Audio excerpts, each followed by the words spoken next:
Greetings.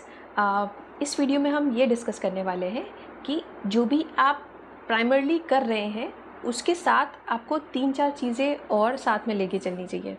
जैसे for example अगर आप किसी कॉम्पिटिटिव एग्ज़ाम की तैयारी कर रहे हैं, कोई जॉब कर रहे हैं या कुछ भी कर रहे हैं फॉर एग्ज़ाम्पल, तो उसके साथ 2-3 चीज़ें और एक्स्ट्रा में आपको ट्राई करना चाहिए। मतलब इधर-उधर हाथ, इन शॉर्ट इधर-उधर हाथ पैर मारने चाहिए। अब ऐसा क्यों है?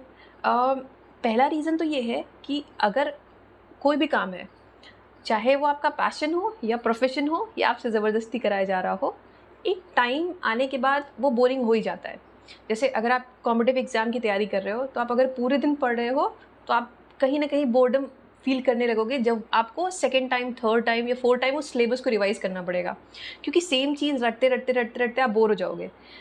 अगर आप ध्यान से ऑब्ज़र्व करो तो आपको मॉक्स देने में मज़ा आता होगा, लेकिन सेम वही फ़ॉर्मूले, सेम वही नोट्स को रिवाइज़ करते-करते आप बोर हो जाते होंगे। तो पहला चीज़ तो ये है कि अगर आप एक ही काम को पूरे दिन कर रहे हो, मान लो आपने फॉर एग्ज़ाम्पल 10 घंटे या 12 घंटे, ज़्यादा हो गया, आपने डेडिकेट किए हुए हैं कि आप काम को दोगे। तो अगर आप 12 घंटे लगातार उसी चीज़ को दे रहे हो, तो आप बोर हो जाओगे। आप कुछ टाइम बाद ऑब्ज़र्व करोगे, 1 हफ़्ता बहुत हो गया, 1 हफ़्ता या फिर इस तरह से कि आपका मन नहीं लग रहा है उसमें। अब इससे क्या होगा? अगर आप बोर हो चुके हो उस काम से और आप ज़बरदस्ती कर रहे हो, मतलब होता है ना कि हम मन में सोचते रहते हैं, मैं 1 घंटे बाद उठूँगा या उठूँगी इस काम को करने के लिए। मुझे सुबह 8 बजे उठना है ये चैप्टर कंप्लीट करने के लिए, या आप कोई फॉर एग्ज़ाम्पल जिम जाना है, तो हाँ, मुझे ये काम करना पड़ेगा, इतने बजे मुझे उठना है। फिर आप अपने अंदर ही अंदर फ़ोर्स करने लग अपने अंदर ही अंदर बोलने लगते हो, उठना है, उठना है, उठना है, और आपका मन नहीं कर रहा होता जाने का, लेकिन आप बोलते रहते हो अंदर-अंदर कि हाँ, करना है, फिर एक गिल्ट फीलिंग आने लगती है। तो 2 इसके, अगर हम ध्यान से देखें तो इसके 2 नेगेटिव इम्पैक्ट्स हैं। पहला तो ये, अगर आप बोर हो जाओगे, तो आपका लेवल ऑफ अवेयरनेस कम हो जाएगा। जैसे कि आपने ऑब्ज़र्व किया हो कि आप कुकिंग के टाइम पे, ड्राइविंग के टाइम पे या फिर ब्रश करने के टाइम पे या डेली एक्टिविटीज़ जो बहुत ही कॉमन है, रूटीन वर्क है, उसको करने में आपका इतना अटेंशन नहीं रहता। आपका दिमाग कहीं और होता है, बस वो होता रहता है। ब्रश कर लिया, ये हो गया, ड्राइविंग कर लिया, कुकिंग हो गई, अगर लगातार आप कर रहे हो तो डेली रूटीन है। तो उसी तरह अगर आप किसी काम को लगातार कर रहे हो, चाहे वो आपका प्रोफ़ेशन है, चाहे उसके बाद आपको कुछ मिलने वाला है, फॉर एग्ज़ाम्पल आप गिटार सीख रहे हो, ठीक है? तो कुछ टाइम बाद वो आप कॉन्शियसली या फिर अवेयरली, मतलब पूरी तरह से अवेयर होके नहीं करोगे आप। तो उसमें क्या होगा, आपके ब्रेन के सारे मतलब जितने भी ब्रेन के एरियाज़ हैं वो पूरी तरह से यूज़ नहीं होंगे, तो आपकी एफिशिएंसी डाउन होगी। प्लस आप उतना ज़्यादा इंटरेस्ट आपको नहीं आएगा उस काम में। पहला तो ये आता है। दूसरा नेगेटिव इम्पैक्ट ये पड़ता है कि अगर आपका मन नहीं है काम करने का, अगर आप बोर हो चुके हो, तो आप अंदर ही अंदर अपने आप को बोलते रहोगे कि हाँ, मुझे करना है, करना है, करना है, और आपका मन कर नहीं रहा होगा। तो क्या होगा कि एक कॉन्फ्लिक्ट क्रिएट होगा कि आपको करना है, एक तरफ से आपका मन मन में आएगा कि करना है और एक तरफ से आएगा 1 घंटे बाद करता हूँ। इस तरह से 1 घंटे, 2 घंटे करते-करते टाइम कब निकल जाएगा पूरा दिन आपको पता नहीं चलेगा। फिर at the end of the day आपको एक गिल्ट फीलिंग आएगी कि मैंने ये काम किया नहीं, पूरे दिन निकल गया। फिर आप अगले दिन के लिए ट्राई करोगे, अगले दिन फिर से यही होगा, या फिर तो उस तरह से आपका मतलब आपके दिन खराब होते रहेंगे। मतलब आपको एक ना, एक जितना आपको गिल्ट फीलिंग होगा, उतना ही वो नेगेटिव मेमोरी आपके ब्रेन में छप जाएगी। यानी कि आप अगर लिंक कर पा रहे हैं, आप लिंक कर रहे हो उस काम को एक नेगेटिव मेमोरी के साथ। तो जितना वो नेगेटिव मेमोरी आएगी, उतना एक मतलब साइकिल बनती जाएगी कि आप काम करना चाहते हो पर कर नहीं रहे। उसकी वजह से आप अंदर ही अंदर गिल्ट फीलिंग आ रही है आपको, और वो उतना ही आपको बुरा लग रहा है। फिर उस काम से आप उतना ही दूर भाग रहे हो। ओके, जैसे आपने ध्यान दिया हो कि अगर आप मान लो कोई तैयारी करते हो या कुछ भी होता है, आप बीच में ब्रेक ले लेते हो, 1 हफ्ते के लिए कहीं घूमने चले जाते हो। ऐसा होता नहीं है स्टूडेंट्स की लाइफ में ऐसा, बट अगर आप रिफ्रेश हो जाते हो, आप फिर से नया मतलब आपको फिर से उस काम को स्टार्ट कर सकते हो, राइट? तो अगर आप इसकी जगह उस मान लो आप तैयारी कर रहे हो या कुछ भी कर रहे हो, गिटार सीख रहे हो, तो आप उसको मिक्स एंड मैच करके करो आप, कि 2 घंटे मैंने ये किया, फिर 1 घंटे का रेस्ट लिया, फिर मैंने कुछ और किया, फिर कुछ और किया। इस तरह से करके आप मिक्स एंड मैच करके करोगे तो वो स्पार्क बना रहता है। हाँ, यही एक नेक्स्ट पॉइंट है मेरा कि अगर आप बहुत मतलब 3-4 एक्टिविटीज़ को अगर आप दिन में करते हो ना मिक्स एंड मैच करके, तो आपकी लाइफ में एक इंटरेस्ट बना रहता है, एक स्पार्क बना रहता है। जैसे आप योगा क्लासेस गए, फिर आपने कुकिंग कर लिया, फिर आपने वो बालकनी में गए कुछ किया, तो इस तरह से मतलब आपने गार्डनिंग कर ली इस तरह से। तो ब्रेन अवेयर रहता है, आपको अलग-अलग काम करने होते हैं ना, तो ब्रेन के जितने भी जो न्यूरॉन्स होते हैं वो एक्टिव रहते हैं। जैसे अगर आपने ध्यान दिया, अगर आप कुछ क्रिएट करते हो कभी, अगर आप क्रिएटिव हो, आप कुछ भी क्रिएट करते हो, तो उस टाइम पे आपका ब्रेन सबसे ज़्यादा अवेयर रहता है। आपको मज़ा आ रहा होता है, आपको मतलब इंटरेस्ट आ रहा होता है। जब तक वो लोड नहीं पड़ा था कि हाँ, मुझे करना ही करना है, तब तक आपको एक्चुअल में मज़ा आ रहा होता है। मतलब आप एक होता है अगर हम काम करते हैं, तो हम एनर्जी देते हैं, राइट? बट कुछ ऐसे काम होते हैं जो कि एनर्जी टेकर्स होते हैं, मतलब energy givers and energy takers. कुछ ऐसा काम करते हैं आप जिसके से आप एनर्जाइज़ हो जाते हैं, बट कुछ ऐसे काम होते हैं जिनको आप करने के बाद और ज़्यादा एनर्जी आपकी लो हो जाती है। तो अगर आप इस तरह से मिक्स एंड मैच करके करोगे आप, इंक्लूडिंग रेस्ट ऑल्सो, मतलब आपने 3-4 काम पकड़े, उनको किया ऑल्टरनेटिवली कुछ-कुछ करके अपने हिसाब से जैसे आपको अंदर से आ रहा है, वैसे करके, प्लस अगर आपने प्रॉपर्ली रेस्ट लिया, तो आप पूरे दिन भर एनर्जाइज़्ड रह सकते हैं। ओके, ये हो गया सेकंड पॉइंट। थर्ड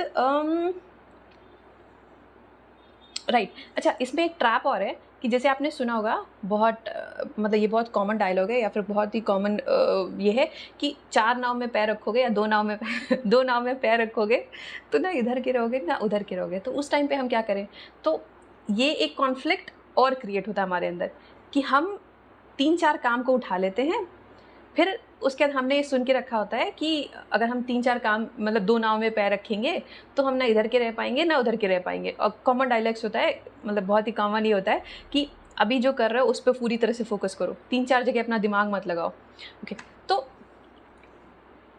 ये मेरा पर्सनल एक्सपीरियंस है। आइडियली आप क्या कर सकते हो, जो भी आपकी लिस्ट है, उसपे 3 या मैक्सिमम 4, उससे ज़्यादा अपने अपने जो आपके जिस भी आप अपने दिन के टाइम को आप अलॉट कर रहे हो अलग-अलग काम्स के लिए, जैसे अगर आप पढ़ाई कर रहे हो, उसके साथ आप ग्राफ़िक डिज़ाइनिंग सीख रहे हो, या कुछ और गिटार बजाना सीख रहे हो, या कहीं जिम कुछ खेलने जाते हो, तो आप 3 या 4 कामों को इंक्लूड कर लो, उससे ज़्यादा मत करो आप।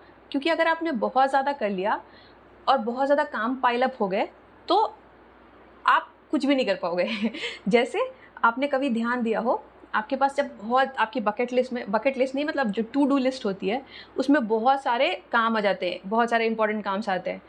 तो आपके दिमाग में सिर्फ़ वो काम घूमते रहते हैं। आप सोच-सोच के बाकी और कोई काम करते नहीं हो कि हाँ, मेरे पास इतने सारे काम हैं, अब मैं क्या करूँ? तो अगर बहुत ज़्यादा काम क्रिएट हो गया, तो वो अलग कॉन्फ्लिक्ट आ जाएगा। ओके, तो हाँ, जैसे कि हमने ये सुना होगा, मतलब हम इस पॉइंट पे वापस आते हैं कि जैसे हमने बहुत बार सुना है कि 2 नाव पे पैर रखोगे तो ना इधर के रहोगे ना उधर के रहोगे। तो उ ये थॉट और ये थॉट कि आप 3-4 काम कर रहे हो, ये दोनों में अलग से कॉन्फ्लिक्ट क्रिएट होता है। और जहाँ कॉन्फ्लिक्ट होता है, वहाँ हमारा माइंड सही से नहीं सोच पाता, प्रॉपर्ली डिसाइड नहीं कर पाता। जैसे कि अगर आपके माइंड में थोड़ा-सा भी कॉन्फ्लिक्ट या कन्फ्यूज़न जिसको बोल सकते हैं, है कि मैं सुबह कितने बजे उठूँ, तो हाई प्रोबेबिलिटी है कि आप सुबह उस टाइम पे नहीं उठोगे। लेकिन आप अगर 100% श्योर हो बिना किसी सेकंड थॉट के कि मुझे इतने बजे उठना है, तो फिर आपका हो सकता है उस टाइम से पहले नींद खुल जाए। जैसे कि अगर आपका एग्ज़ाम डे होता है या ऐसा कुछ होता है, तो हमारी नींद पहले, या कुछ इम्पोर्टेंट इवेंट होता है, तो हमारी नींद पहले ही खुल जाती है अलार्म क्लॉक से। क्योंकि हम फॉर श्योर हैं, अगर हमने ये नहीं किया तो ये हो जाएगा। जैसे एयरपोर्ट पे अगर हमें फ़्लाइट लेनी हो, तो उस टाइम पे ऐसा होता है। ओके, एंड आई गेस बस इतना ही। एंड बस एक और पॉइंट जिस पे मैं टच करना चाहती हूँ, वो ये है कि अगर आप डाइवर्स चीज़ें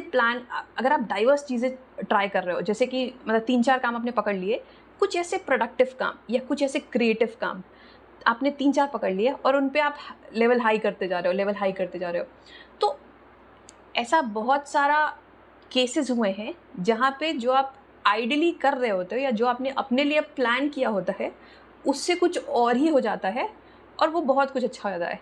जैसे कि आपने सुना होगा, कोविड के टाइम में बहुत सारे लोगों ने यूट्यूब स्टार्ट किया और उसके बाद आज वो कहाँ पर हैं? आज वो अगर किसी एग्ज़ाम की तैयारी कर रहे होते या किसी और सीए की तैयारी कर रहे होते, कहीं और नॉर्मल जॉब कर रहे होते, उससे लाख गुना बेटर वो आज काम कर रहे हैं। क्योंकि उन्होंने जो उनका आइडियल स्ट्रीम था, उसके अलावा भी कुछ-कुछ स्टार्ट किया। इसी तरह बहुत सारे फाउंडर्स अगर आपने सुना हो तो वो भी बोलते हैं, लाइक स्टीव जॉब्स बोलते हैं कनेक्टिव द डॉट्स, कि उन्होंने कैलीग्राफी सीखा था अपने जो प्रोफेशन के साथ या जो भी वो कर रहे थे उसके साइड बाय साइड, जिसकी वजह से जिसका एप्पल का को लॉन्च होने में उसका कैलीग्राफी का बहुत बड़ा हाथ था।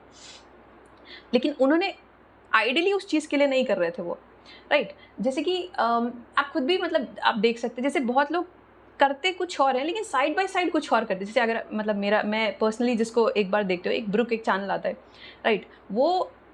एक अम, वो एक बेकरी ओनर है, ऑस्ट्रेलिया बेस्ड है, बट उस बेकरी ओन करते करते साथ उसने यूट्यूब स्टार्ट किया। अब आज के टाइम पे आई गेस 2 साल हुए हैं एंड वो उसका मैक के साथ कोलैबोरेशन हो रहा है। सो आपने स्टार्ट कहाँ किया था और हो क्या रहा है?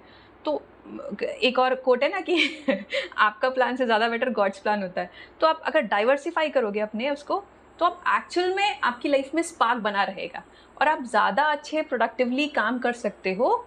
हैविंग सेड दैट, अगर आपके दिमाग में ये कॉन्फ्लिक्ट नहीं है कि मैं अगर 3-4 काम करूँगा तो मेरी एफिशिएंसी हैम्पर हो जाएगी, अगर एक सिंगल डाउट भी है ऐसा आपके दिमाग में, तो फिर फॉर श्योर क्योंकि कन्फ्यूज़न में ही एनर्जी जाती है। जब भी हमारे दिमाग में कन्फ्यूज़न चलता है ना, ये करूँ, ये करूँ, ये करूँ, क्या करूँ, तो वहाँ पे हम एक्चुअली अपनी पिन पॉइंटेड फोकस होकर एनर्जी लगा नहीं पाते। एनर्जी उसमें वेस्ट होती है, एनर्जी ड्रेन होती है, एनर्जी मिलती नहीं है। Thank you.